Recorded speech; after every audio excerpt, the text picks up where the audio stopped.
Wade and Wade Reacts. We have a subscriber request to check out the development history of one of our favorite suits, the Zaku one, so let's get into it. In this episode of Development History, we'll be having a look at how the granddaddy of all mobile suits came to be, the Zaku 1. Please keep in mind that units from Gundam Origin are not included due to their extensive and conflicting nature. They deserve their own dedicated video. On the 15th of August, Universal Century 0069, the Zabi family managed to gain complete control over the Republic of Zeon and transformed it into the Principality of Zeon. Vying for independence through armed conflict, they realized that they would need some kind of technological edge in order to even put up a fight against the numerically superior Earth Federation. 1 year later, in Universal Century 0070, the first so-called mobile suit was created by Zeonic under the Suit Project. It took 5 years, and the result was a towering, clunky machine, nicknamed Crabman.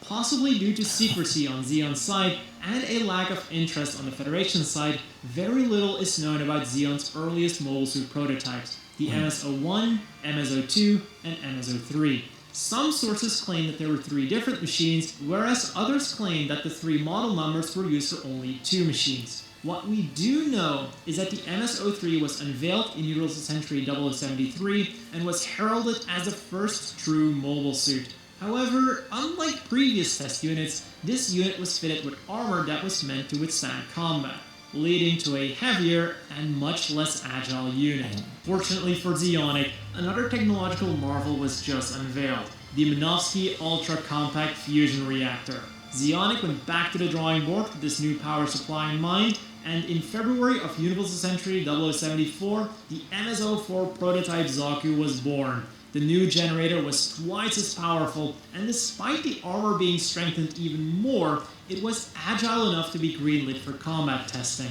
While the test results were generally positive, the 100mm machine gun that was developed alongside the prototype Zaku was deemed inadequate for anti-ship combat. Another problem was that the prototype Zaku was much too costly for mass production.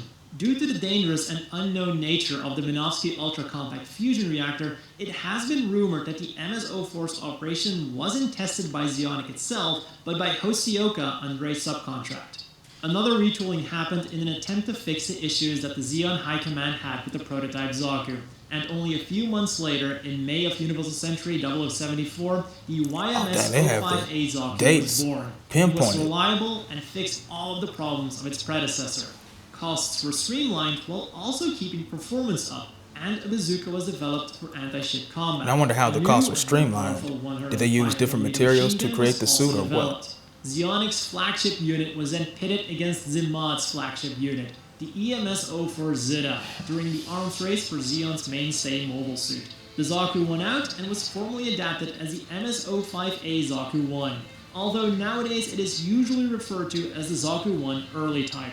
The early type wasn't just the first Minovsky reactor-equipped machine that was deemed ready for combat, but it was also the first one to actually see combat. 27 additional A-types were produced in early July and immediately put to use as training machines for future pilots. Zeon was moving quick when it came to advancing their war tech. Some of the most famous aces of the 1 year war, such as Ramba Ral, Char Azimuth, and the Black Tri-Stars, would get their start with these machines. Finally, there exist no records of the A-type being upgraded, meaning that chances are high that they were used as training machines until newer models became available and were then relegated to construction or other such menial tasks. But despite the positive reception of the A-type, there was no time for resting. Alongside the pilots, the R&D people were also pushing themselves to improve the A-type, sadly resulting in the deaths of 10 people and the loss of 5 machines. Still, the result was there. In Necessary casualties. Century 0075, the MS-05B was officially rolled out. While it looked virtually identical, the armor was stronger, the cockpit overhauled, and the engine was changed from the ZAS company's ZAS MI-8B to the similarly spec'd but more reliable MY-FS and ES by the M&Y company. I wonder how many years this early development spanned over. 93 units were produced between August Because it seems like they're moving super. and August of Universal Century 0077.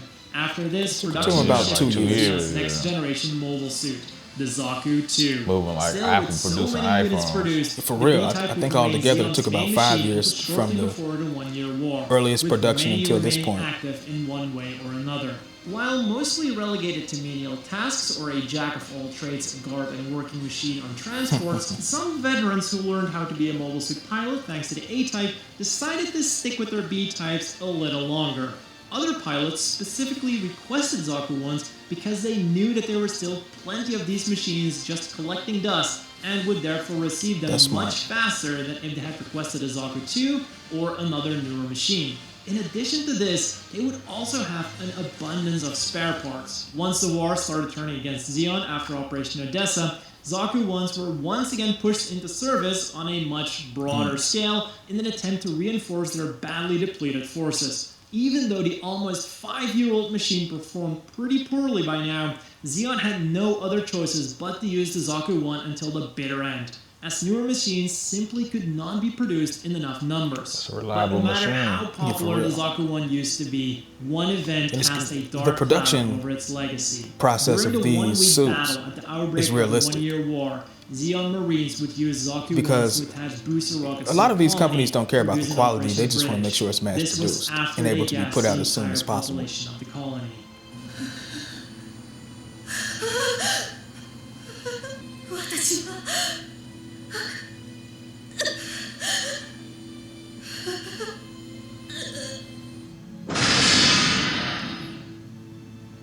私は知らなかった毒ガスだなんて知らなかったんだよ With its long service life, it should come as no surprise that variants of the B-type also popped up. For starters, it is rumored that a specific commander type, the S-type, existed. Supposedly, the Zaku 1 commander type was simply a B-type with a commander antenna and an additional shoulder pad. However, records show that Romberol's machine The additional that was shoulder pad active looks early good. on in the war was also classified as a B-type. This could mean that Wall's machine was simply mislabeled, or that the type got its own designation much later on in the war. But it could also mean that there was another separating factor, such as a stronger generator. But that is all that we currently know about the Zaku 1 commander type. As mentioned earlier, That even might be when my newer favorite machines became available, Zaku 1 many of model. the pilots who learned the ropes with the Zaku 1A type still wanted to stick with their trusty Zaku 1s. So at some point in Universal If it Century works, 078, keep using a it. plan was proposed to upgrade the B-type with the latest technology. This plan was allegedly approved by, at the time, Rear Admiral Dozo green mobile suit Zabi is in cold. an attempt to make mobile suit forces more uniform. This upgrade was designated as the Q-type, and it featured an upgraded reactor, power pipes on the head, and a second shoulder pad on the right shoulder, giving it an almost similar performance to the Zaku 2 C-type. While not standard, knuckle spikes were often seen on one or both hands, and because they were mostly used by aces who specifically requested them, they were usually adorned with a commander's So they antenna. expected to get up Some close and units, personal such with the as enemy. Hacker's machine also used a custom machine gun with an added shield on the gun barrel. Before the war, 240 Q-types were planned to be converted from B-types, but only 162 would be completed because priority was given to the new Zaku 2 C-types. In the later stages of the 1-year war, another 30 units would be converted for a total of 192 units. Unlike the B-type, the Q-type would be consistently used at the front line. Also, due to its similarity to the unconfirmed S-type, it is possible that the S-type was simply a misidentified or damaged Q-type. Another upgraded variant of the Zaku 1 appeared I like after that knee prop Operation right there. Odessa. The Zaku Give 'em more 1 stability when sniper you're shooting type. that sniper Up rifle. until that point, Zeon had been using Zakus that were equipped with Magellan top cannons for long-range attacks. However, concerns about accuracy and power were brought to the forefront when the Federation retook the offensive. To make matters worse, due to the Federation's advance, Zeon's terrestrial forces had been almost completely cut off from their space forces. Ooh. As a result, Zeon's final major base on Earth, California Base, made do with what they had and began developing a sniper rifle from a Gelgoog's beam rifle. Because of the high output, the barrel would overheat if fired too fast, although this could be averted by hot swapping the barrel. In order for the Zaku 1 to use the sniper rifle, it was equipped with a backpack that contained a 700 kilowatt subgenerator that used technology from the Gelgoog's backpack. Other upgrades included a Zaku reconnaissance type mono eye and sensor array for better targeting, a crutch for easier kneeling, and a pair of head-mounted Vulcan guns for close-range defense purposes. Finally, there were two special variants, the MS-06W Worker Zaku and the MS-06V Zaku Tank. Even though their model number wouldn't The economy in indicate this that they were world is Zaku crazy. ones, some of them were. This was because neither the Worker Zaku nor the building a Zaku nuclear Tank reactor to were power something that's standardized expensive machines enough. and were merely And then on top of that, you have a to get Zaku construction back worker up and running. Zaku. As mentioned Scientists are earlier, super Xeon smart was too. being You make pushed a back nuclear on all reactor small fronts, enough and to they fit on needed its all back. the units that they Yeah, could that's get their crazy. hands on.